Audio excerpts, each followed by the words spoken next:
Brielle Thompson stood frozen in the narrow hallway of her apartment, staring at the white paper taped to her door. The words, "Final Eviction Notice," glared at her in bold red letters. She had 7 days. 7 days to come up with 3 months of back rent, or she and her children would be on the street. Her hands trembled as she pulled the notice down and crumpled it against her chest. Behind the thin walls, she could hear her neighbor's television blaring, someone arguing upstairs, and the constant drip of the leaky faucet in her kitchen. This place was falling apart, but it was home. It was all she could afford on her salary as a medical records clerk at the community hospital. Brielle walked into the tiny living room and sank onto the worn green couch. The fabric was faded and torn in places, but she'd covered the worst spots with colorful blankets. Amara's homework was scattered across the coffee table, and Elijah's toy cars lined the windowsill. Her babies, 9 and 6 years old. What was she going to tell them? She pulled out her phone and opened her banking app. The screen showed $247.32. Her next paycheck wasn't for another week, and even then it would barely cover groceries and utilities. The child support from Curtis had stopped coming 8 months ago. He'd moved to another state with his new girlfriend and changed his number. Every text she sent bounced back. Every call went straight to voicemail. Her mother's words echoed in her head from their last conversation 2 weeks ago. "You never should have married that man. I told you he wasn't ready for a family. Now look at you, struggling and too proud to ask for help." Brielle had hung up without responding. She couldn't handle the judgment, the constant reminder that her life hadn't turned out the way everyone expected. She'd been the smart one in her family, the one who got good grades and stayed out of trouble. But somewhere between falling in love at 22 and getting divorced at 36, she'd become the cautionary tale. She looked at the eviction notice again and felt the tears coming. She'd been holding them back for months, pushing through each day with a smile for her children, pretending everything was fine. But it wasn't fine. Nothing was fine. The knock at the door startled her. Brielle quickly wiped her eyes and shoved the notice under a magazine on the coffee table. She wasn't expecting anyone. Through the peephole, she saw a tall white man in a navy blue suit standing in the dimly lit hallway. He looked completely out of place in her building. Brielle cracked the door open, keeping the chain lock engaged. "Can I help you?" The man smiled politely. He appeared to be in his mid-30s with sandy brown hair and kind eyes. "Good evening. I'm looking for Brielle Thompson." "Who's asking?" Brielle's grip tightened on the door. "My name is Tyler Bennett. I'm the executive assistant to Jonathan Wright, CEO of Wright Industries." He pulled out a business card and held it up to the crack in the door. "Mr. Wright has asked me to locate you regarding an important matter. He'd very much like to speak with you." Brielle's heart raced. Wright Industries was one of the largest tech companies in the state. Everyone knew the name. But she'd never worked there, never applied there, and couldn't imagine why their CEO would be looking for her. "I think you have the wrong person," Brielle said, starting to close the door. "Wait, please." Tyler's voice was urgent but gentle. "You are Brielle Thompson, correct? Formerly Brielle Jackson? You lived in Riverside 14 years ago?" Brielle froze. She hadn't used her maiden name in years, and Riverside was where she'd lived before getting married. "How do you know that?" "Mr. Wright has been searching for you for quite some time. He says you met once many years ago and that he owes you a debt. He's very eager to speak with you about it. Would you be willing to meet with him tomorrow morning?" "A debt?" Brielle tried to think back 14 years. She'd been 24, working 2 jobs to save money for community college. She didn't remember meeting anyone named Jonathan Wright, and she certainly didn't remember anyone owing her anything. "I don't understand," Brielle said. "What kind of debt?" Tyler shifted his weight, glancing down the hallway as if checking to make sure they were alone. "I'm not at liberty to discuss the details. Mr. Wright wishes to explain personally. But I can assure you this is legitimate. He's prepared to compensate you for your time. Would 10 o'clock tomorrow morning work? I can send a car to pick you up." Compensate her? Brielle's mind raced through possibilities. Maybe she'd witnessed something years ago and they needed her testimony. Maybe it was some kind of class action settlement. Or maybe this was a scam. People didn't just send assistants in expensive suits to random apartment buildings unless something was very wrong or very right. But then she thought about the eviction notice crumpled under the magazine. She thought about her empty bank account and her children sleeping in the next room. If there was even a chance this was real, even a chance that someone owed her money, she had to take it. "Okay," Brielle heard herself say. 10 o'clock is fine." Tyler's face brightened. "Excellent. I'll text you the details. May I have your phone number?" Brielle recited it, still not entirely sure she was making the right decision. Tyler typed it into his phone, then looked up with that same polite smile. "Thank you, Miss Thompson. Someone will be at your building at 9:30 to escort you to our offices. Please bring identification. Mr. Wright is very much looking forward to meeting you again." Again. The word hung in the air as Tyler walked away, his footsteps echoing down the concrete stairwell. Brielle closed the door and leaned against it, her mind spinning. She walked to her children's bedroom and peeked inside. Amara was curled up in her pink sheets, her braided hair spread across the pillow. Elijah was sprawled across his bed with his stuffed dinosaur tucked under one arm. They looked so peaceful, so innocent. They had no idea how close they were to losing everything. Brielle returned to the living room and picked up her phone. Tyler had already sent a text with the address of Wright Industries and instructions for tomorrow. The building was downtown in the business district she'd only ever driven past on her way to work. She opened her laptop and searched for Jonathan Wright. The first result showed a professional headshot of a young white man with dark hair and striking blue eyes. The article identified him as the 30-year-old CEO of Wright Industries, a company specializing in software development and digital security. He'd inherited the business from his father 5 years ago and had reportedly tripled its value since then. 30 years old. That meant he would have been 16 when they supposedly met. Brielle clicked through more articles, searching for something that might trigger her memory. There were photos of him at charity galas, cutting ribbons at new office openings, and speaking at tech conferences. He looked successful, confident, and completely unfamiliar. She was about to close the laptop when she found an older article from 6 years ago. Wright Industries CEO takes company public following father's death. Brielle read the first paragraph. Jonathan Wright's father had died suddenly of a heart attack when Jonathan was 24. His mother had passed away 10 years earlier from cancer when he was just a teenager. His mother died when he was a teenager. 14 years ago. Something flickered in Brielle's memory. A rainy night. A bench in Riverside Park. A young white boy sitting alone, soaking wet, crying like his world had ended. The memory came flooding back so suddenly that Brielle gasped. She'd been walking home from her evening shift at the diner, cutting through the park to save time. It was late, nearly midnight, and the rain was coming down hard. She'd seen someone sitting on a bench near the pond and almost kept walking. It wasn't safe to approach strangers at that hour. But something about the way he was sitting, hunched over with his head in his hands, made her stop. She'd walked closer and realized it was a teenage boy, maybe 15 or 16, crying so hard he was shaking.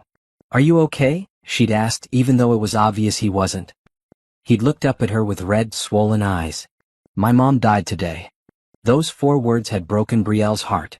She'd sat down beside him on that wet bench, not caring that the rain was soaking through her work uniform. She didn't know what to say, so she just listened. He told her everything. How his mother had been sick for months. How he'd been at the hospital when she passed. How his father was barely holding it together and couldn't even look at him because he looked too much like her. They'd sat there for over an hour. When the rain finally stopped, Brielle had walked him to a nearby 24-hour coffee shop and bought him hot chocolate with the tips from her pocket. She remembered thinking that $15 was a lot to spend when she was barely making rent, but this boy needed something warm more than she needed the money. Before they parted ways, he'd grabbed her hand. "Thank you for staying with me. I don't even know your name." "Brielle," she told him. "Brielle Jackson." "I'm Jonathan," he'd said. "Jonathan Wright. I'm going to remember you forever. Promise me you'll remember me too." She'd promised, thinking it was just something a grieving kid needed to hear. Then they'd gone their separate ways and she'd never seen him again. Until now. Brielle stared at the computer screen, at the professional photo of Jonathan Wright, and tried to reconcile it with the memory of that heartbroken teenager. It seemed impossible that they were the same person. But the timeline matched. His mother's death, his age, even the city where it happened. She closed her laptop and looked around her tiny apartment. If Jonathan Wright really was that boy from the park, and if he really remembered her after all these years, what did that mean? Why was he looking for her now? And what kind of debt could he possibly think he owed her for one night of kindness? Brielle picked up the eviction notice and smoothed it out on the coffee table. 7 days. Maybe this meeting would lead to nothing. Maybe Jonathan Wright would thank her, give her a gift card or a small check, and send her on her way. But maybe, just maybe, this was the answer to a prayer she'd been too afraid to speak out loud. She thought about Tyler's words, "He's prepared to compensate you for your time." For the first time in months, Brielle felt a tiny spark of hope. She didn't know what tomorrow would bring, but she knew she had to show up and find out. That night, she lay in bed staring at the ceiling, unable to sleep. Her mind kept drifting back to that rainy night 14 years ago. She'd been so young then, just trying to survive, working multiple jobs and dreaming of a better future. She never imagined that one small act of kindness could somehow circle back to her like this. At some point she must have drifted off, because when she opened her eyes again, sunlight was streaming through the thin curtains. Amara was shaking her shoulder. "Mom, you're going to be late for work." Brielle sat up quickly, her heart racing. Then she remembered. She'd requested the morning off, telling her supervisor she had a personal appointment. She'd have to use unpaid leave since she'd burned through all her sick days. "It's okay, baby. I have the morning off. Is your brother awake?" "He's eating cereal and watching cartoons." Brielle smiled and kissed her daughter's forehead. "Go get ready for school. I'll make you eggs before the bus comes." As Amara ran off, Brielle's phone buzzed on the nightstand. A text from an unknown number. "Good morning, Miss Thompson. Your car will arrive at 9:30 as scheduled. Looking forward to seeing you. Tyler Bennett." Brielle took a deep breath. This was really happening. How many of us push away help because we're too proud or too scared to believe we deserve it? Have you ever refused kindness only to regret it later? Drop a comment below and let me know your thoughts. And if this story is touching your heart, please subscribe so you never miss an ending like this one. The black town car looked completely out of place, parked in front of Brielle's building. Neighbors were already peeking through windows and whispering in doorways as she walked down the front steps at exactly 9:30. She'd chosen her best outfit, a maroon blouse and black slacks that she usually saved for parent-teacher conferences. Her natural hair was pulled back in a neat bun, and she'd applied minimal makeup to hide the dark circles under her eyes. The driver, an older white gentleman in a black suit, opened the back door for her. "Miss Thompson?" "Yes." Brielle slid into the car, sinking into leather seats that probably cost more than her monthly rent. The interior smelled like expensive cologne and new car. The drive downtown took 20 minutes. Brielle watched the city transform through the tinted windows as they left her working-class neighborhood behind and entered the gleaming business district. Wright Industries occupied the top 15 floors of a steel and glass tower that reflected the morning sun like a beacon. Tyler was waiting for her in the lobby. He greeted her warmly and led her to a private elevator that required a key card to operate.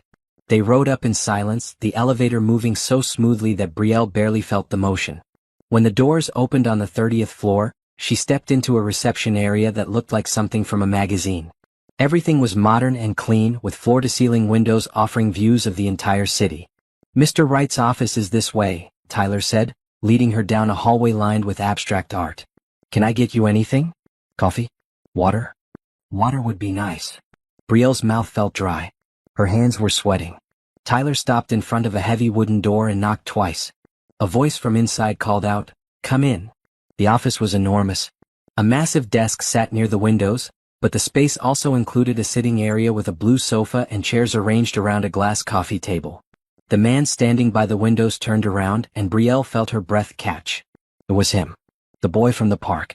Older, more polished, but those same blue eyes that had been so full of pain that night were now looking at her with an expression she couldn't quite read.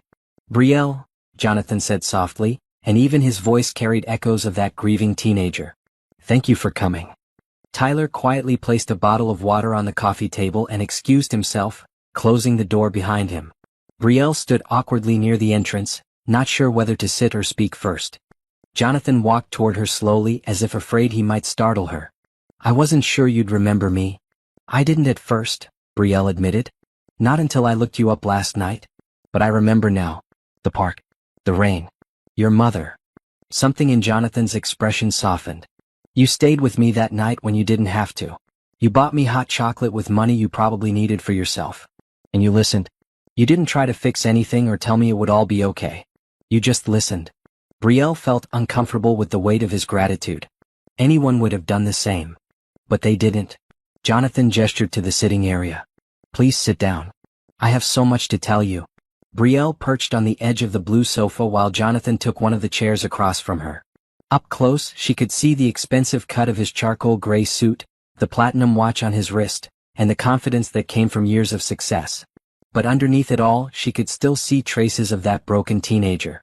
"After that night," Jonathan began, "I went home and told my father about you. He was deep in his own grief, but he wrote down your name. He said that kindness in the darkest moments should never be forgotten. We tried to find you but you'd moved away from Riverside. No forwarding address. It was like you'd vanished. I got married, Brielle explained. Moved to a different part of the city. Changed my name. Jonathan nodded. I never stopped looking. When I took over the company 5 years ago, I hired investigators to track you down. It took time, but we finally found you 3 months ago. 3 months. Brielle's mind spun. He'd known where she was for 3 months and was just now reaching out? I wanted to be sure, Jonathan continued as if reading her mind. I needed to verify it was really you and that you'd want to hear from me. I also needed to understand your current situation so I could help appropriately. Brielle stiffened. Help how? I know about the eviction notice. I know about your ex-husband and the missing child support. I know you work 60 hours a week just to barely make ends meet. He leaned forward, his expression earnest. Brielle, you saved me that night in a way you probably don't understand. My mother's death nearly destroyed me. I was angry, lost, and seriously considering doing something terrible to myself. But you showed me that strangers could be kind. That the world wasn't entirely dark. You gave me a reason to keep going. Tears pricked at Brielle's eyes, but she blinked them back. I'm glad I could help. But that was 14 years ago. You don't owe me anything for that. I disagree. Jonathan stood and walked to his desk, picking up a folder. He returned and placed it on the coffee table in front of her. I want to clear your debts. All of them. The back rent, the medical bills I know you have from when your daughter was sick last year, the student loans from your 2 years of community college. Everything. Brielle's hands trembled as she opened the folder. Inside were copies of bills she'd been struggling to pay for months. At the bottom was a summary sheet. The total came to $87,000. She closed the folder quickly. I can't accept this. Why not? Because it's too much. Because I don't take charity. Because I don't even know you. You knew me when it mattered most, Jonathan said quietly. And this isn't charity. It's a debt repaid. You spent money you didn't have to buy me hot chocolate. You spent time you couldn't afford to sit with a stranger in the rain. Let me give you back what you gave me, peace of mind. Brielle shook her head. I appreciate the offer, I really do. But I have to do this on my own. I have to prove to myself and my kids that I can take care of them. You already have proven that, Jonathan countered. You've been doing it alone for years. There's no shame in accepting help. There is when it comes from pity. The words came out harsher than Brielle intended. Jonathan's jaw tightened. I have never pitied you. I admire you. Do you have any idea how rare it is to find someone who gives without expecting anything in return? You did that for me and I want to do it for you. Please, let me help. Brielle stood up, her heart pounding. Everything in her wanted to say yes. She wanted to grab that folder, sign whatever papers he had, and walk out of here debt-free. But the voice in her head, the one that sounded like her mother and her ex-husband and every person who'd ever told her she wasn't good enough, whispered that this was wrong. That she'd be selling herself out. That she'd be proving everyone right who said she couldn't make it on her own. I can't, she whispered. I'm sorry. She walked to the door, her vision blurring with tears. Behind her, she heard Jonathan stand. Brielle, wait. She paused with her hand on the doorknob. I understand why you're saying no, Jonathan said. I respect it even if I don't agree with it. But please at least let me do one thing. Let me pay for your kids' school expenses this year. Field trips, supplies, whatever they need. You don't have to tell them it's from me. Consider it an investment in their future. Brielle turned around. Why do you care so much? Because you cared about me when no one else did. And because those kids deserve stability. Let me give them that even if you won't take anything for yourself. Brielle wanted to refuse. Every instinct told her to walk away. But then she thought about Amara asking for new shoes last week, and how Brielle had to tell her they'd have to wait until next month. She thought about Elijah's class field trip to the Science Museum that cost $25, money she didn't have. Just their school expenses, Brielle heard herself say. Nothing else. Jonathan's face broke into a smile. Deal. I'll have Tyler coordinate with their schools directly. You won't have to worry about it. Thank you. The words felt heavy on her tongue. Can I ask you one more thing? Jonathan walked closer. Would you be willing to have dinner with me sometime? Not as a business meeting. Just as two people catching up. I'd like to know how your life has been these past 14 years. Brielle hesitated. Having dinner with a billionaire felt dangerous, like stepping into a world where she didn't belong. But something in his eyes, that same vulnerability she'd seen all those years ago, made her nod. Okay, dinner. But somewhere casual. I don't do fancy restaurants. Jonathan laughed. Casual it is. I'll have Tyler reach out to schedule something. As Brielle left the building and climbed back into the waiting car, she felt conflicted. She'd refused the help she desperately needed, but accepted help for her children. Was that compromise or cowardice? She didn't know. All she knew was that Jonathan Wright had walked back into her life after 14 years, and somehow she had a feeling things were about to change in ways she couldn't predict. When she got home, there was a new notice on her door. This one wasn't an eviction. It was a letter from the management office stating that her account had been brought current and she no longer owed back rent. Brielle crumpled the letter in her fist, angry and grateful all at once. Jonathan had done it anyway. He'd paid her debts without her permission. She should have been furious. Instead, she sank onto her green couch and cried tears of relief. Brielle called the number on Tyler's business card the next morning. He answered on the second ring. Miss Thompson, good morning. How can I help you? Your boss paid my rent. Brielle tried to keep her voice even. I specifically told him I didn't want that. There was a pause on the other end. Mr. Wright values your relationship and wants to ensure you have stability. He believed this was the right thing to do. He should have asked me first. With respect, Miss Thompson, he did ask. You said no. So he made a decision to help anyway. Brielle closed her eyes and counted to 5. Can I speak with him directly? Mr. Wright is in meetings all morning, but I can schedule a call for this afternoon. Would 2 o'clock work? Fine. At exactly 2 o'clock her phone rang. Jonathan's name appeared on the screen. Before you yell at me, Jonathan said as soon as she answered, let me explain. You went behind my back. I gave you stability. There's a difference. His voice was calm but firm. Brielle, you were 7 days away from being evicted. Your children would have been homeless. I couldn't let that happen. That wasn't your choice to make. Actually, it was. You helped me when I was at my lowest. I'm helping you at yours. If that makes me controlling or arrogant, I'll accept that judgment. But I won't apologize for keeping your kids off the street. Brielle wanted to argue, but the words stuck in her throat. He was right. She'd been so focused on her pride that she'd been willing to let her children suffer for it. I don't need saving, she said quietly. I know you don't. But everyone needs help sometimes. Even you. They sat in silence for a moment. Finally, Brielle sighed. Thank you for paying the rent. But please don't do anything else without asking me first. I'll try. Jonathan paused. Are we still on for dinner? When were you thinking? Tomorrow night? There's a great burger place near the riverfront. Very casual. Best sweet potato fries in the city. Despite herself, Brielle smiled. Okay. Tomorrow night. The next evening, Jonathan picked her up in his own car, a modest blue sedan that surprised her. She'd expected something flashy and expensive. I save the fancy cars for business events, Jonathan explained as they drove. This is more my style. The restaurant was exactly as promised. Casual, cozy, and packed with families. They sat in a corner booth and ordered burgers and fries. Brielle felt herself relaxing as they talked about everything except money and debt. Tell me about your kids, Jonathan said, stealing one of her sweet potato fries. Brielle's face lit up. Amara is my oldest.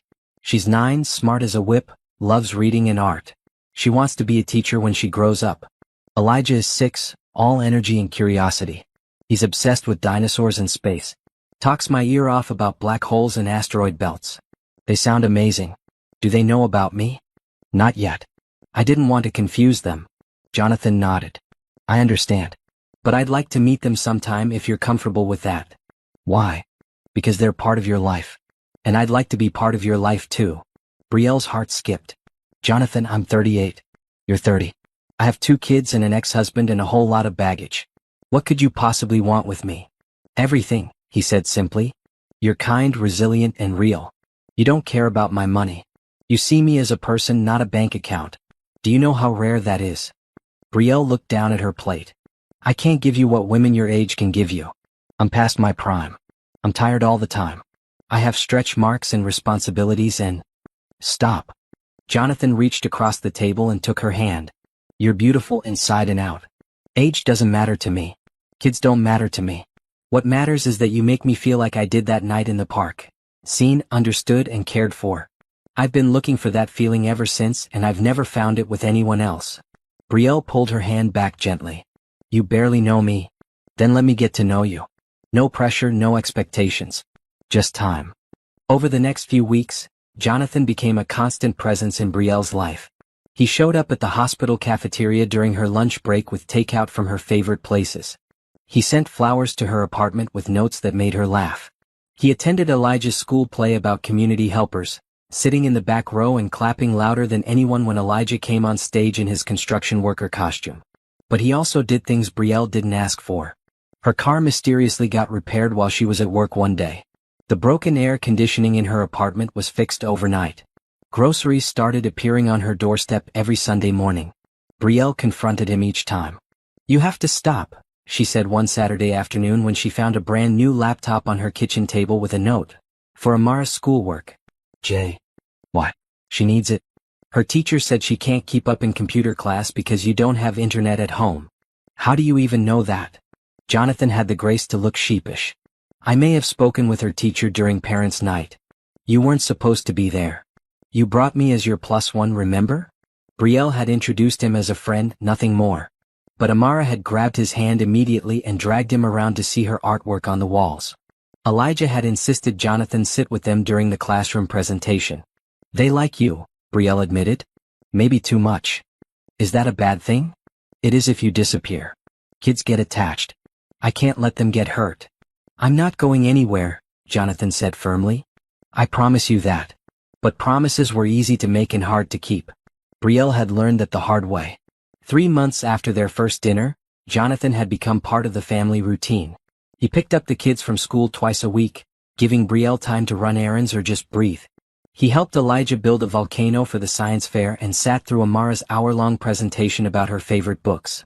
On a Saturday afternoon, Jonathan took all 3 of them to the park.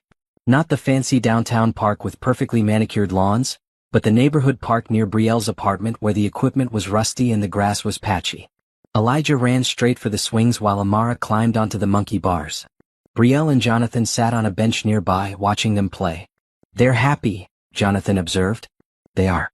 You're good with them." "I meant what I said before. I'm not going anywhere." Brielle watched Elijah pumping his legs, trying to swing higher. Their father said the same thing. Then he left without looking back. "I'm not Curtis." "I know. But trauma doesn't care about logic.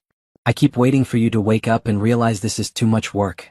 A ready-made family with someone who's too old for you." Jonathan turned to face her fully. "Brielle, look at me." She did, meeting his blue eyes. "I was 16 when you showed me kindness. I was broken, angry, and lost. You didn't see a rich kid or a future CEO. You saw a human being in pain and you helped. That's who you are. That's who you'll always be. And those kids over there? They're the luckiest children in the world because they have you as their mother." Tears spilled down Brielle's cheeks. "Why are you so good to us?" "Because you deserve it. Because they deserve it. And because I'm falling in love with you." The words hung in the air between them. Before Brielle could respond, Elijah came running over, out of breath. "Mr. Jonathan, can you push me on the swing? I want to go super high." Jonathan stood, ruffling Elijah's hair. "Let's see how high you can go." Brielle watched them walk away, her heart pounding. He'd said he was falling in love with her. Actually said the words out loud. And instead of fear, she felt something else. Hope. Amara appeared beside her, sweaty and smiling. "Mom, do you like Mr. Jonathan?" "Of course I do, baby. He's a good friend." "But do you like him like him? Like how people like each other in movies?" Brielle pulled her daughter close. "Why do you ask?" "Because he looks at you the way Daddy used to look at you. Before he left. But nicer." Out of the mouths of children. Brielle kissed Amara's forehead. "Mr. Jonathan is very nice. But things are complicated." "Why?" "Because I'm a grown-up and grown-up feelings are messy." Amara seemed to consider this. "I hope he stays. Elijah really likes him." "I do too." "Me too, baby. Me too." That evening, after Jonathan dropped them off at home, Brielle found an envelope on the passenger seat of his car. Inside was a check for $5,000 with a note. "For emergencies. No arguments. Jay." She texted him immediately, "We talked about this." His response came seconds later, "It's for peace of mind. Mine and yours. Keep it just in case." Brielle tucked the check into her wallet. For once she didn't argue. The following Tuesday, Curtis showed up. Brielle was putting groceries away when someone knocked on the door. She looked through the peephole and felt her stomach drop. Curtis stood in the hallway looking exactly as she remembered, tall, handsome, and completely irresponsible. She considered not answering, but Amara had already heard the knock and was walking toward the door. "Who is it, Mom? Go to your room, baby." "But..." "Now, Amara." Something in Brielle's tone made her daughter obey. Once Amara was safely down the hall, Brielle opened the door but didn't invite Curtis inside. "What do you want?" "Nice to see you too."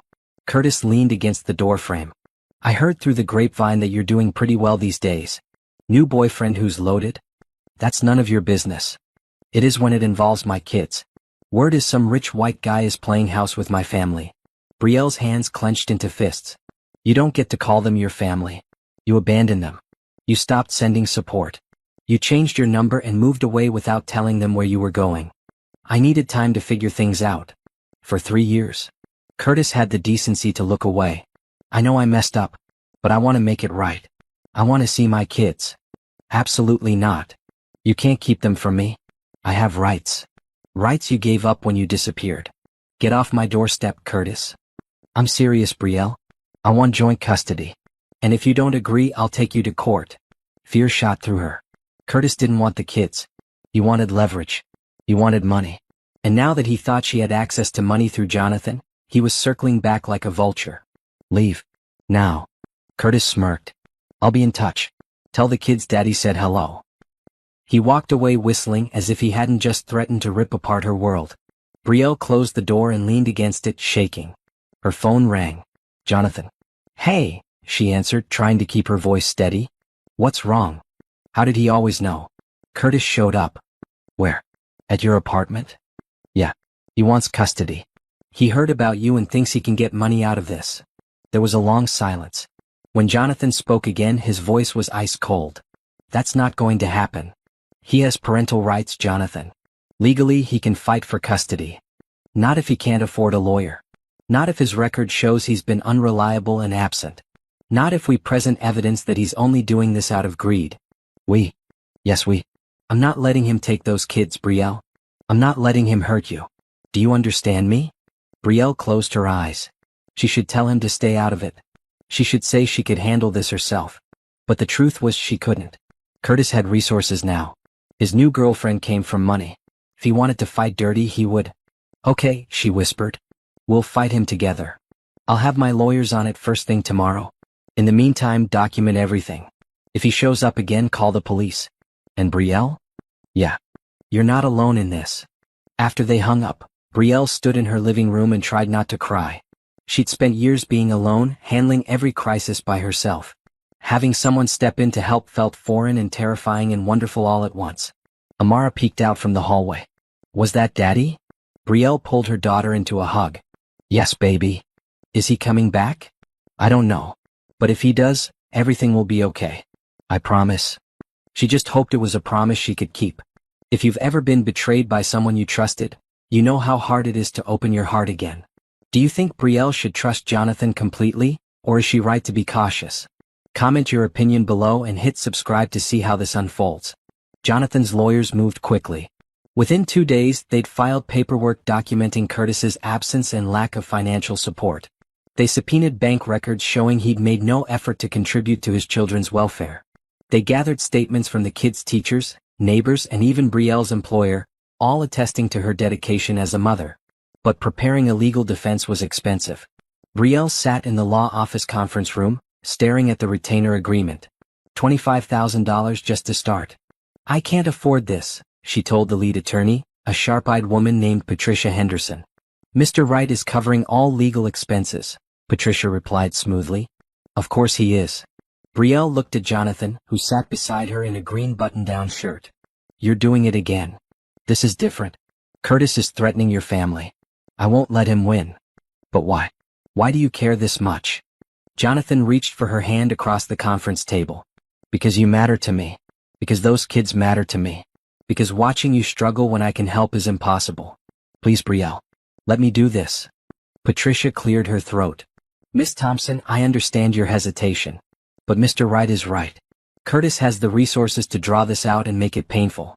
We need to show the court immediately that you have stability and support." Brielle looked at the contract again. $25,000 was more money than she'd make in 6 months. But losing her children? That was unthinkable. "Okay," she said finally. "Do whatever it takes." The custody battle consumed the next 3 months. Curtis's lawyers painted him as a father who'd made mistakes but wanted to reconnect. They argued that Brielle was alienating the children by refusing visitation. They even suggested that her relationship with Jonathan was inappropriate and unstable. The accusations stung. Brielle sat through deposition after deposition, answering invasive questions about her finances, her parenting, and her relationship with Jonathan. Each session left her exhausted and raw. Jonathan was there for every hearing. He sat in the back of the courtroom when he wasn't allowed at the plaintiff's table, his presence a steady anchor. He held Brielle when she cried after particularly brutal cross-examinations. He played with the kids when they sensed their mother's stress and acted out. One evening, after a long court day, Jonathan drove Brielle back to her apartment. She was silent the entire ride, staring out the window at the passing streetlights. "Talk to me," Jonathan said as he pulled up in front of her building. "I'm tired. That's all." "It's more than that." Brielle turned to face him. "Curtis's lawyer asked me today if I was using you for your money. If I was teaching my children to rely on handouts instead of hard work. And you know what the worst part is? I don't know how to answer that.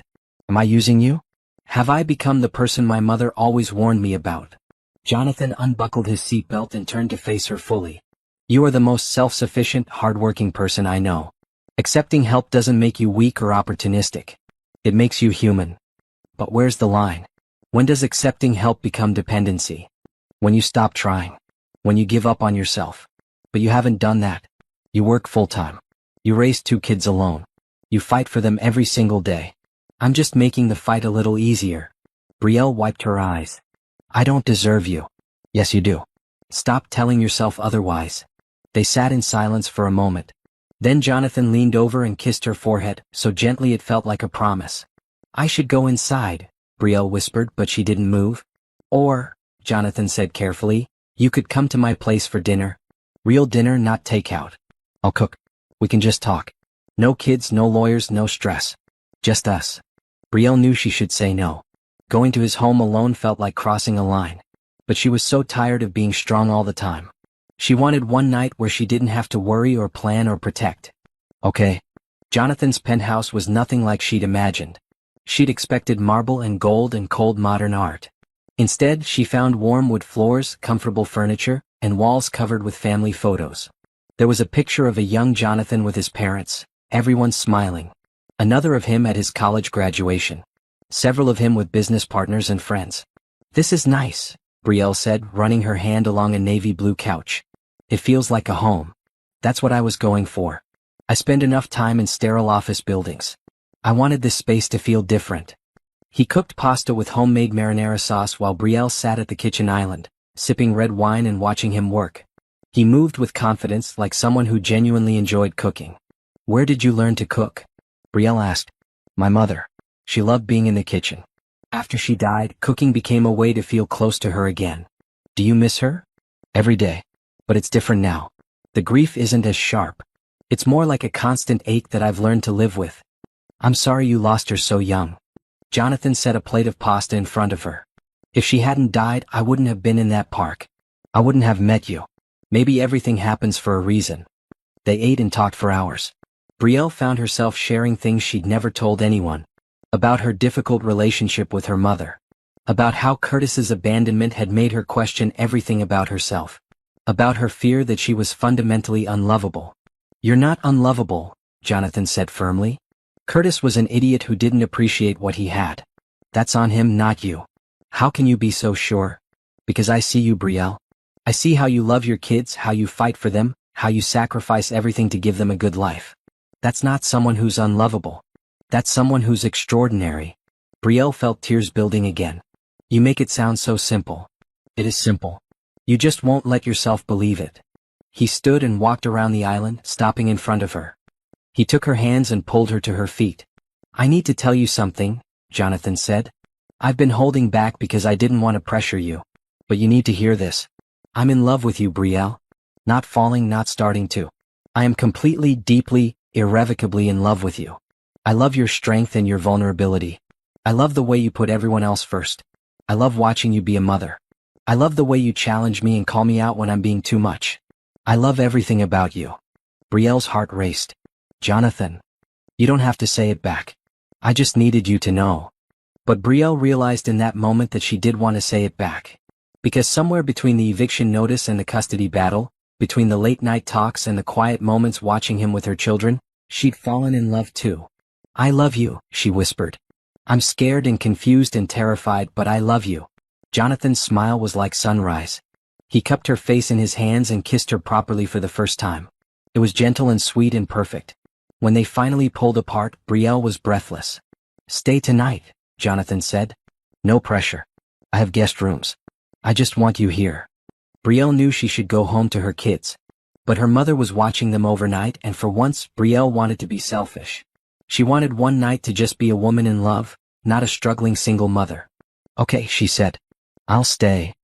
They spent the rest of the evening on the couch, wrapped in each other's arms, talking and kissing and simply being together. For the first time in years, Brielle felt safe. Not just physically safe but emotionally safe. Like she could finally let her guard down. When she woke up the next morning in Jonathan's guest room, she found a note on the nightstand. Had to go to an early meeting. Breakfast is in the kitchen. Help yourself to anything. I'll call you later. I love you. Jay. Brielle held the note against her chest and smiled. Maybe, just maybe, she deserved this happiness after all. The custody hearing was scheduled for a Thursday morning in late September. Brielle wore her best navy blue dress and arrived at the courthouse with Jonathan by her side. Patricia and her legal team were already waiting, armed with binders full of documentation. Curtis showed up 10 minutes late with his lawyer, a smug older white man named Richard Powell. Curtis wore a suit that looked new and expensive, probably paid for by his girlfriend's family. He didn't even glance at Brielle as he walked past. The hearing lasted 4 hours. Both sides presented their cases. Curtis's lawyer argued that he'd been dealing with mental health issues after the divorce and needed time to recover. They presented letters from a therapist Curtis had started seeing 2 months ago. They showed proof of a new job and an apartment lease. My client is ready to be a father again, Richard Powell told the judge. He's gotten his life together and wants to share custody of his children. Patricia stood and calmly demolished every argument. She presented the years of bank statements showing zero support. She had character witnesses testify about Brielle's dedication. She even had Curtis's former employer on record stating that he'd quit without notice to move across state with his girlfriend. Your Honor, Patricia said, Mr. Davis has had 3 years to get his life together. He chose not to. He abandoned his children emotionally and financially. Now that he's heard Miss Thompson has a successful relationship, he suddenly wants custody. This isn't about the children's welfare. This is about control and money. The judge, a stern-looking black woman in her 50s, listened carefully to both sides. When the presentations ended, she called a brief recess to review the materials. Brielle stepped into the hallway, her hands shaking. Jonathan immediately pulled her into a hug. You did great in there, he murmured into her hair. What if the judge sides with him? What if I lose them? You won't. The evidence is on our side. Curtis appeared at the end of the hallway. He walked toward them slowly, that same smirk on his face. Brielle, can we talk? Alone. Anything you have to say, you can say in front of Jonathan. Curtis's eyes flicked to Jonathan with barely concealed jealousy. So you really are shacking up with this guy? How long did you wait after I left? A week? A month? Don't, Jonathan said quietly, but there was steel in his voice. Don't talk to her like that. I can talk to my ex-wife however I want. And you, rich boy, need to stay out of business that doesn't concern you. My relationship with Brielle and her children is very much my business. Curtis laughed. Her children. Not yours. You think playing dad for a few months makes you family? Those are my kids. My blood. And when I get custody, you'll be nothing but a memory. Brielle stepped between them before the tension could escalate. You're not getting custody, Curtis. You gave up that right when you walked away. We'll see what the judge says. When they returned to the courtroom, the judge had made her decision. She looked at both parties seriously. I've reviewed all the evidence and testimony presented today. Mr. Davis, while I appreciate that you've made recent efforts to improve your circumstances, 3 years of complete absence cannot be easily overlooked. Your children don't know you. You've provided no financial support and made no effort to maintain a relationship with them. Curtis's lawyer started to object, but the judge held up her hand. However, I do believe children benefit from having both parents involved when possible. Therefore, I'm granting Miss Thompson full physical custody with Mr. Davis having supervised visitation rights. He may see the children twice a month for 4 hours each visit. These visits will be supervised by a court-appointed monitor. After 6 months of consistent attendance and proof of continued employment and housing stability, we can revisit the custody arrangement. Brielle felt like she could breathe for the first time in months. It wasn't perfect, but it was something. Curtis couldn't take her babies away. Curtis stood abruptly. This is ridiculous. They're my kids. Mr. Davis, sit down, the judge said sharply. You're lucky I'm granting any visitation given your history. If you want a better arrangement in the future, I suggest you prove yourself worthy of it. This hearing is adjourned. In the hallway afterward, Patricia congratulated Brielle. That was the best outcome we could hope for. Supervised visitation means he can't manipulate the children or cause problems. And most likely, he'll lose interest after a few months when he realizes he actually has to show up. Brielle hugged her lawyer tightly. Thank you. For everything. After Patricia left, Brielle turned to Jonathan. He was already watching her with that soft expression that made her heart skip. You won, he said. We won. I couldn't have done this without you. Yes, you could have. But I'm glad I was here. They walked out of the courthouse into bright afternoon sunshine. Brielle tilted her face up to the warmth, feeling lighter than she had in months. I need to pick up the kids from my mom's, she said. Want to come with me? Always. When they arrived at her mother's house, Amara and Elijah came running out the front door. They threw themselves at Brielle, nearly knocking her over. Mom, how was court? Amara asked. Are we okay? Brielle knelt down and hugged both children close. We're more than okay, baby. We're perfect. Her mother stood in the doorway, arms crossed. She was a tall, elegant black woman who'd never quite approved of any of Brielle's life choices. So that's him? Her mother asked, nodding at Jonathan. The white billionaire everyone's talking about? Mom, not now.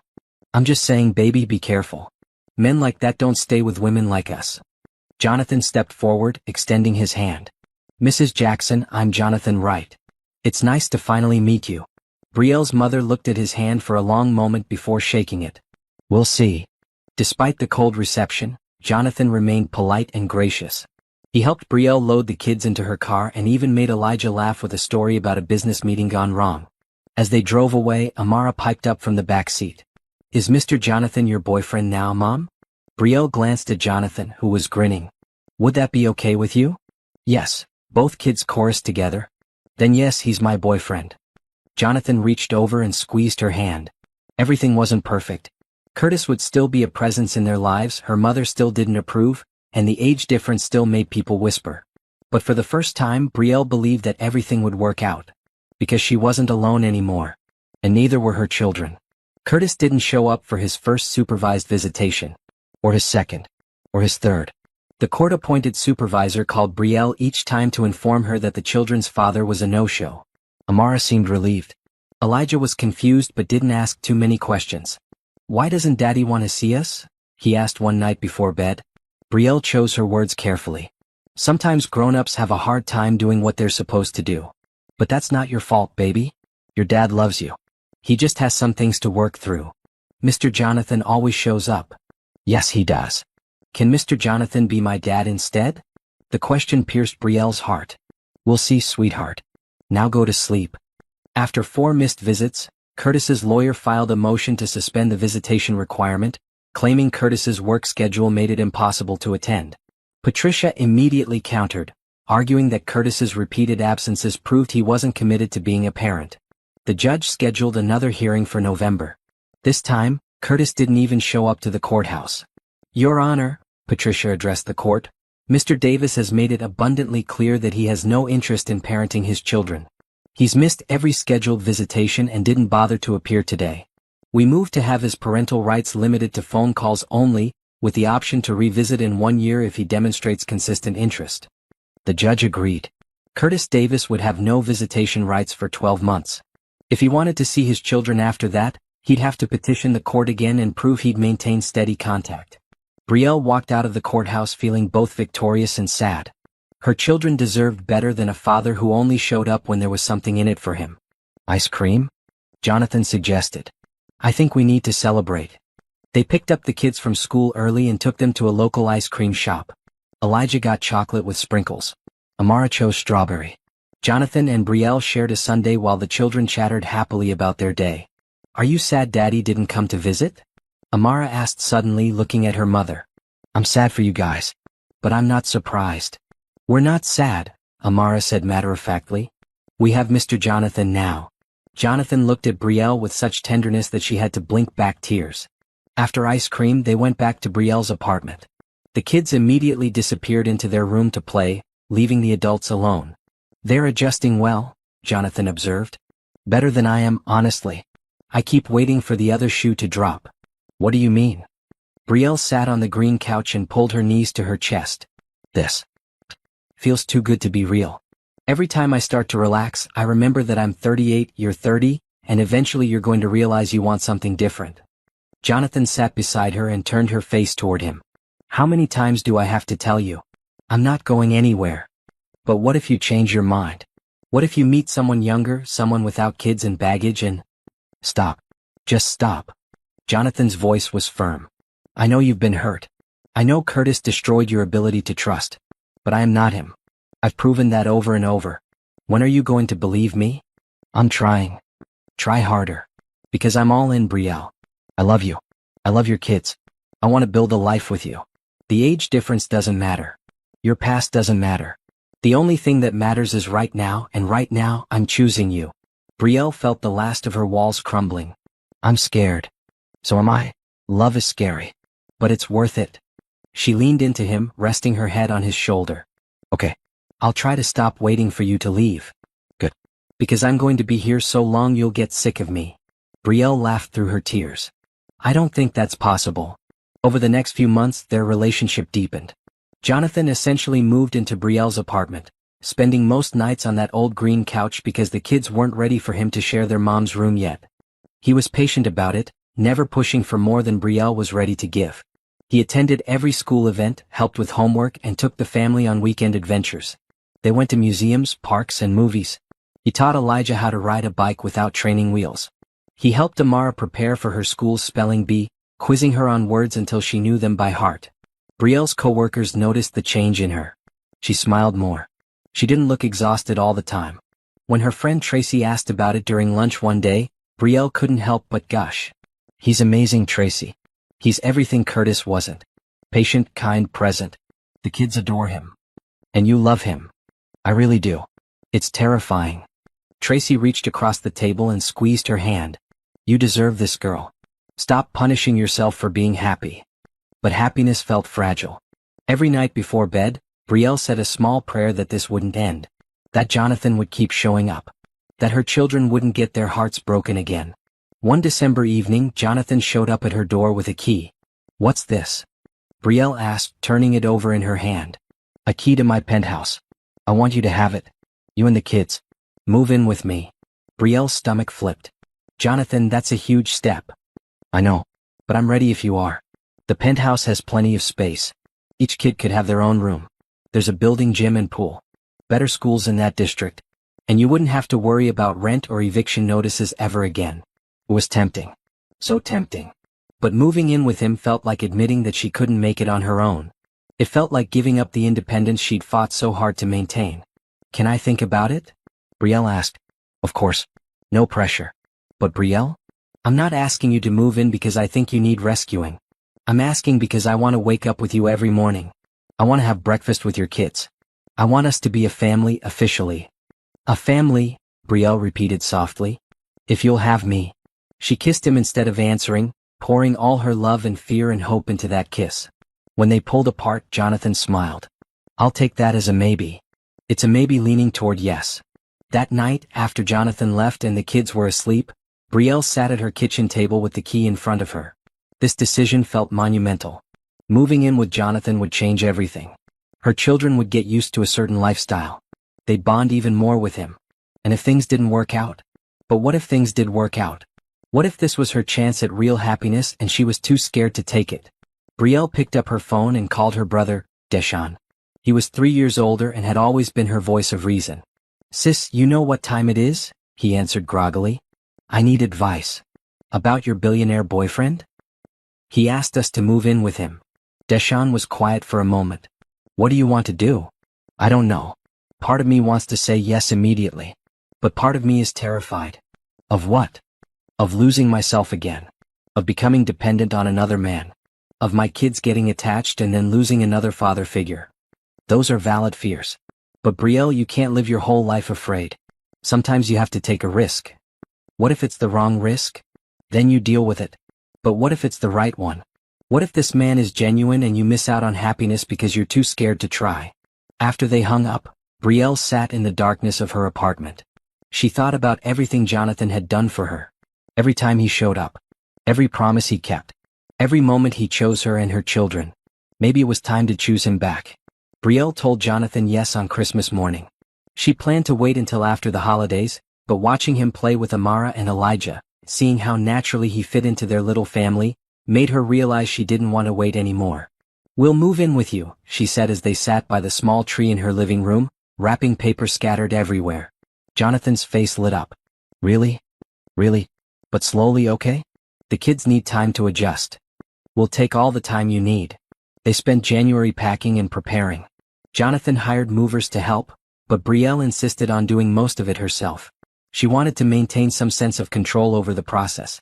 The penthouse felt enormous compared to her tiny apartment. The kids were amazed by their new rooms. Elijah spent an hour just running between his room and Amara's, shouting about how much space they had. But adjusting to living together wasn't easy. Brielle found herself clashing with Jonathan over small things. How to load the dishwasher. Where to put groceries. Bedtime routines for the kids. "You're hovering," Brielle snapped one evening when Jonathan tried to help Amara with her homework. "I'm helping. She doesn't need help. She's got this. I know what you were doing. But they're my kids, Jonathan. I'm their parent." The words hung in the air, heavy with unspoken meaning. Jonathan's jaw tightened. "I never tried to replace you," he said quietly. "I know. I'm sorry. I'm not used to sharing parenting duties. You don't have to apologize. But Brielle, we need to figure out what our roles are here. Am I just your boyfriend who lives here? Or am I part of this family?" It was a fair question, and Brielle didn't have a good answer. The truth was she was still figuring it out herself. Things got more complicated when Brielle's mother came to visit. She walked through the penthouse with critical eyes, commenting on everything. "This is too much space for those kids. They're going to grow up spoiled." "They're fine, Mom. And you, living with this man without being married. What kind of example does that set? We're both adults making adult decisions." Her mother turned to face her. "Baby, I just don't want you to get hurt. Men like him don't usually stay with women like us." "Women like us? You mean black women?" "I mean women with kids and responsibilities. He's going to wake up one day and realize he can have anyone he wants. Someone younger, prettier, without all your baggage." The words cut deep because they echoed Brielle's own fears. After her mother left, Brielle locked herself in the bathroom and cried. Jonathan found her there 20 minutes later. "Your mom can be harsh. She's not wrong though. You could have anyone. Why settle for me?" "I'm not settling. When are you going to understand that?" "I'm 38, Jonathan. In 2 years I'll be 40. You'll still be in your early 30s. Eventually, you're going to want more than I can give you." "Like what?" "More kids. A wife who doesn't have stretch marks. Someone who can keep up with you." Jonathan sat on the bathroom floor beside her. "You know what I wanted when I was 24 and running a company I was too young to handle? I wanted someone who understood pressure. Someone who'd lived through hard things and survived. I dated women my age. They were nice but we didn't connect. They couldn't understand why I worked so much or why I was always stressed." He took her hand. "Then I found you again. And you got it. You understood responsibility and sacrifice. You understood what it meant to keep going even when everything felt impossible. That's what I want, Brielle. Not youth or perfection. I want partnership. I want someone who makes me better. But the age difference doesn't matter. 8 years is nothing. My parents were 10 years apart and they were happy. Stop letting society tell you what our relationship should look like." Brielle leaned her head on his shoulder. "I'm being ridiculous, aren't I?" "You're being human. But yes, a little ridiculous." She laughed despite her tears. "Thank you for being patient with me. Always." The next morning, Jonathan asked Brielle to go somewhere with him. He drove them to Riverside Park, to the same bench where they'd met all those years ago. It looked different in daylight, peaceful and quiet. "Do you remember this place?" Jonathan asked. "Of course. How could I forget? That night, sitting right here, I was at my lowest point. I'd lost my mother. My father couldn't look at me. My friends didn't know what to say. I felt completely alone." He turned to face her. And then you sat down. A stranger who had every reason to walk past me. But you didn't. You stayed. You listened. You cared. I did what anyone would do. No, you did what you do. You see people in pain and you help them. That's who you are. And that's why I love you. Not because you're young or perfect or easy, but because you're kind and real and brave. Brielle felt tears streaming down her face. I don't feel brave. But you are. You survived an unhappy marriage. You raised 2 kids alone. You built a life out of nothing. And now you're trusting someone new even though it terrifies you. That's the definition of brave. He reached into his pocket and pulled out a small black box. Brielle's heart stopped. I'm not proposing, Jonathan said quickly. Not yet. But I want you to have this. He opened the box to reveal a delicate gold bracelet with a single charm, a small bench. So you never forget where we started. And so you always remember that you're the reason I'm still here. Brielle let him clasp the bracelet around her wrist. She stared at the tiny charm so simple and perfect. I love you, she whispered. I'm sorry I keep doubting us. Stop apologizing. Just trust the process. Trust us. As they sat on that bench together, 14 years after their first meeting, Brielle finally let herself believe that this was real. That Jonathan Wright, billionaire CEO, genuinely loved her. Not for what she could give him, but for who she was. And for the first time she believed she deserved that love. 6 months after moving into the penthouse, life had settled into a comfortable rhythm. The kids were thriving in their new school. Amara had joined the art club and made several close friends. Elijah was excelling in his advanced reading program. Brielle had taken a new position at Wright Industries, working in community outreach. It turned out she had a natural talent for connecting with people and organizing programs. Jonathan had insisted on paying her a competitive salary, and for once she'd accepted without argument. Things with Curtis remained quiet. He called a few times to speak with the kids, but the conversations were awkward and brief. Mostly he seemed to have moved on with his life, which was fine with everyone. One Saturday afternoon in June, Jonathan gathered everyone in the living room. He looked nervous, which was unusual for him. I have something I want to talk to you all about, he said, sitting on the floor so he was eye level with the kids. Amara and Elijah exchanged curious glances. You guys know I love your mom very much, right? Duh, Amara said, rolling her eyes in that way only a 10-year-old could. You're always kissing her. Brielle blushed while Jonathan laughed. Fair point. But I also love both of you. You're smart, funny, kind kids, and I'm lucky to be part of your lives. We love you too, Mr. Jonathan, Elijah said seriously. Well, I was wondering how you'd feel if I became more official. Not just Mr. Jonathan, but maybe Dad. The room went silent. Amara's eyes went wide. Elijah looked confused. What about our real dad? Amara asked carefully. Curtis will always be your biological father. Nothing changes that. But he's not around very much and I am. I want to be here for everything. School plays, soccer games, scraped knees, good days, bad days, all of it.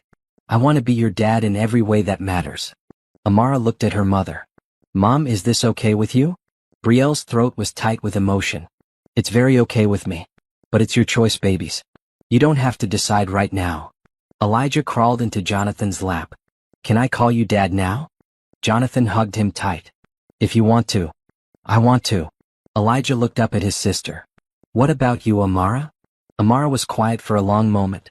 At 10 years old, she remembered Curtis more clearly than her brother did. She remembered the fights, the empty promises, the day he left. But she also saw how different Jonathan was. How he showed up consistently. How he made their mother happy. How he loved them without reservation. Okay, Amara said finally. But can I still call you Mr. Jonathan sometimes? It feels weird to switch all at once. Jonathan smiled. You can call me whatever you're comfortable with. Amara nodded, then surprised everyone by getting up and hugging Jonathan. Thanks for staying. I'm not going anywhere, sweetheart. Brielle watched her children with the man she loved and felt her heart might burst. This was what family was supposed to feel like. Safe, warm, and full of love. That evening, after the kids were in bed, Jonathan took Brielle's hand and led her out onto the balcony. The city lights sparkled below them and the summer air was warm. I meant what I said earlier, Jonathan told her. I want to be their dad officially. And I want to be your husband. Before Brielle could respond, he knelt down on one knee. I know we said we'd take things slow. But Brielle, I can't imagine my life without you and those kids. You saved me once and you've been saving me every day since. Will you marry me? He pulled out a ring, simple and elegant with a single diamond. Brielle looked at this man who'd come back into her life after 14 years. Who'd refused to let her struggle alone. Who'd loved her children as his own. Who'd proven day after day that he was here to stay. "Yes," she said, tears streaming down her face. "Yes, I'll marry you." Jonathan slipped the ring onto her finger and stood, pulling her into a kiss that felt like a promise. When they finally broke apart, Brielle was laughing and crying at the same time. "I can't believe this is real," she said. "Believe it? Because this is just the beginning." They told the kids the next morning over pancakes. Amara screamed with excitement while Elijah wanted to know if he could wear a tuxedo to the wedding. Jonathan assured him he could wear whatever he wanted. Over breakfast, Jonathan brought up something else. "There's one more thing I'd like to do. With your permission, I'd like to formally adopt Amara and Elijah." Brielle nearly dropped her fork. "Adopt them?" "Yes. I want to be their father legally, not just in practice. It would mean Curtis would have to sign away his parental rights, which I'm guessing he'd be willing to do. But it's up to you." Brielle looked at her children, who were watching her hopefully. Legally adopting them would mean Jonathan would have all the rights and responsibilities of parenthood. If something happened to her, the kids would go to him, not to Curtis or her mother. "Let me think about it," she said carefully.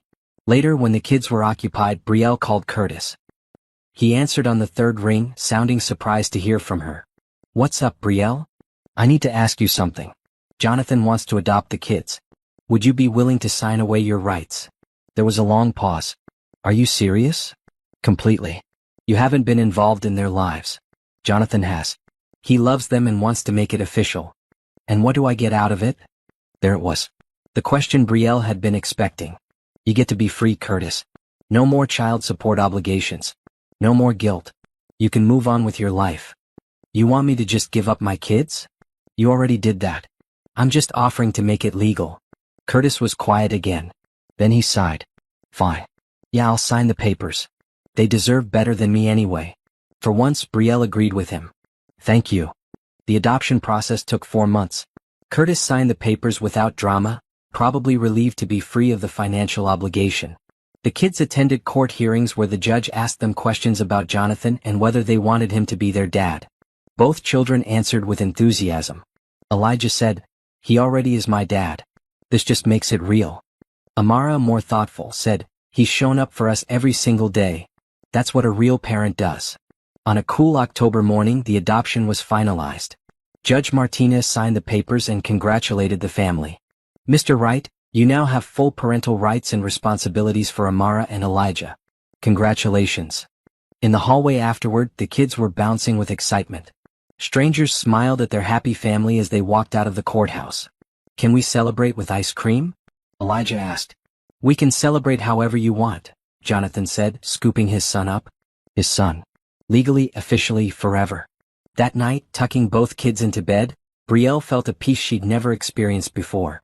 Her children were safe. They were loved. They had a father who would never abandon them. And she had a man who'd kept every promise he ever made. The wedding was planned for the following spring. Brielle wanted something small and intimate, but Jonathan convinced her to expand the guest list a bit. "Your coworkers love you. Your friends from the neighborhood miss you. Let's celebrate with everyone who matters." They settled on a spring wedding at a beautiful garden venue outside the city. Not too fancy but elegant. Brielle chose a simple cream-colored dress that made her feel beautiful. Amara would be the flower girl in a soft yellow dress. Elijah would be the ring-bearer in his promised tuxedo. The months leading up to the wedding flew by. Brielle threw herself into planning while continuing her work at Wright Industries. She'd started a program connecting low-income families with job training resources, and it was growing rapidly. Jonathan was proud of her accomplishments. "You're making a real difference," he told her one evening as they reviewed her latest program metrics. "I learned from the best," Brielle replied, squeezing his hand. One February evening, 6 weeks before the wedding, Jonathan surprised her with a drive. He wouldn't tell her where they were going, just insisted she'd love it. They drove for about 40 minutes before pulling up to a gated property near a lake. The view was breathtaking, with water sparkling in the sunset and trees surrounding the area. "What is this?" Brielle asked. "Come see." He led her through the gate to a large, beautiful house. It wasn't as massive as the penthouse, but it was spacious and warm. There was a huge backyard with enough space for a swing set and garden.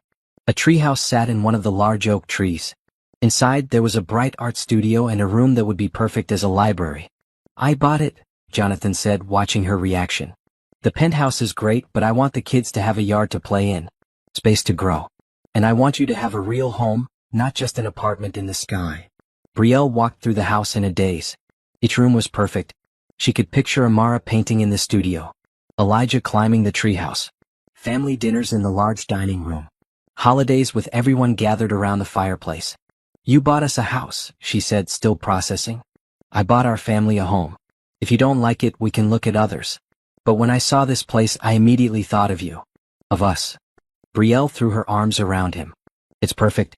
Thank you. You don't have to thank me. This is for all of us. They spent the next few weeks preparing to move again. This time the kids were even more excited. They each got to decorate their rooms however they wanted. Jonathan hired a contractor to build an even better treehouse in the backyard. The wedding day arrived with perfect weather. The garden venue was decorated with cream and green flowers. Chairs were set up in neat rows with an aisle down the middle. Brielle stood in the dressing room with her mother and her best friend Tracy, adjusting her dress for the 10th time. You look beautiful, baby, her mother said softly. It was the kindest thing she'd said in months. Thanks, Mom. I was wrong about him. He's good for you. Good for those kids. I'm sorry I doubted it. Brielle hugged her mother tight. Thank you for saying that. The ceremony was perfect. Brielle's brother walked her down the aisle. Amara scattered flower petals with a huge grin. Elijah carried the rings carefully, concentrating hard on not dropping them. And at the end of the aisle stood Jonathan, looking at her like she was the most precious thing in the world.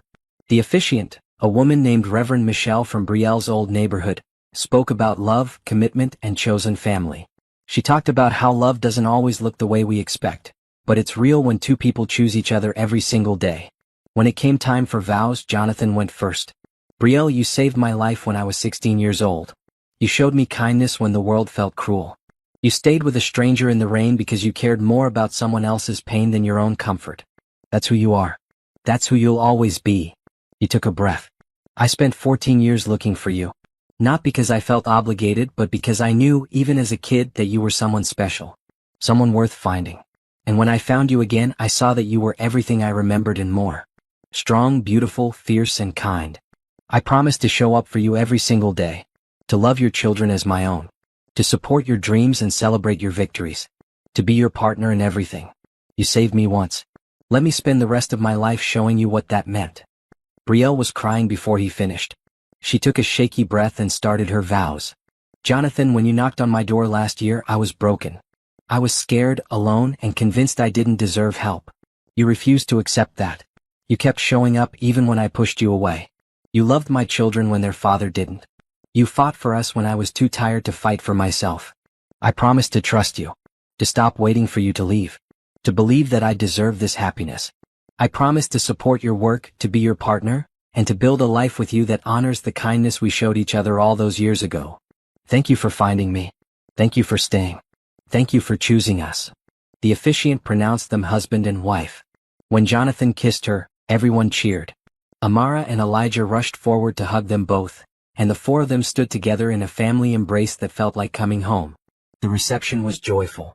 Brielle's co-workers danced with Jonathan's business partners. Neighborhood friends mixed with company executives.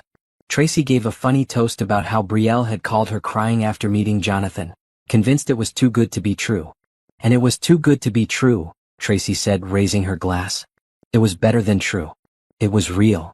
As the night wound down, Brielle and Jonathan stood on the balcony of the venue, watching their guests dance below. Happy?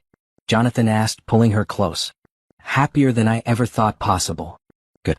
Because this is forever. Forever, Brielle agreed. 6 months later, they were fully settled into the lake house. Amara had paintings hung all over her walls.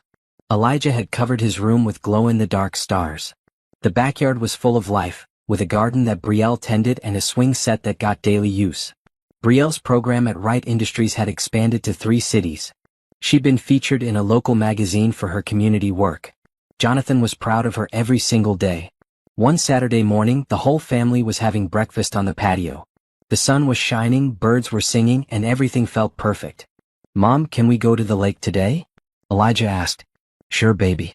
We can pack a picnic. I'll help, Amara volunteered. Jonathan looked at Brielle across the table and smiled. This was what they'd built together. Not just a marriage or a house, but a life full of love, laughter, and hope. Brielle thought back to that rainy night 14 years ago when she'd sat with a grieving teenager in the park. She'd had no idea that small act of kindness would lead to this.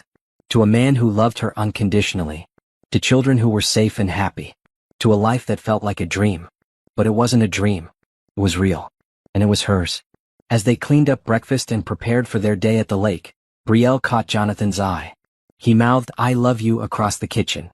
She mouthed it back, her heart full. Kindness had led them to each other. Hope had kept them going. And love had brought them home. This was their happy ending. And it was just the beginning.